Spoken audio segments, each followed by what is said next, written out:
তেওঁলোকে দেশখনক ভাল নাপায়, দেশখনৰ সম্পদ লুটিবৰ কাৰণে তেওঁলোক মন্ত্ৰী হৈছে। আজি অসমৰ ভিতৰত নহয় ভাৰতবৰ্ষৰ ভিতৰত এক নম্বৰ ধনী মানুহ হিমন্ত বিশ্ব শৰ্মা।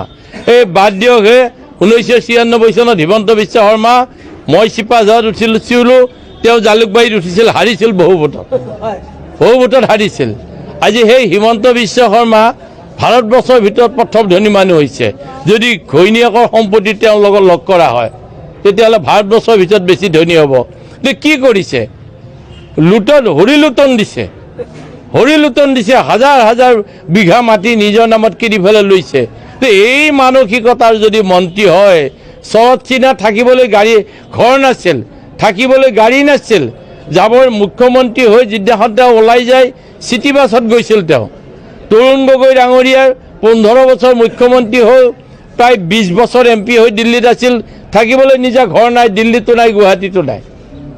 সেইবিলাক আছিল দেশসেৱক, দেশৰ সেৱা কৰি মুখ্যমন্ত্ৰী হৈছিল তেওঁলোকে।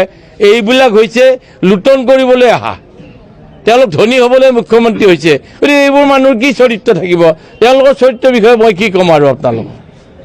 মই আজি বাতৰি কাগজত দেখিছোঁ অসমৰ হাতী আৰু 20টা আদানীৰ চিৰিয়াখানালৈ পঠাই দিছে। অৰুণাচলৰ হাতীৰ দামত কাটি পেলাই লাইচেঞ্চ কাটি দিছে।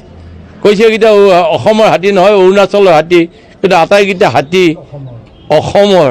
গতিকে জীৱ জন্তু যেতিয়া চুৰি কৰিবলৈ আৰম্ভ কৰিলে চৰকাৰে, এই দেশ কোনফালে যাব আপোনালোকে নিজে চিন্তা কৰক।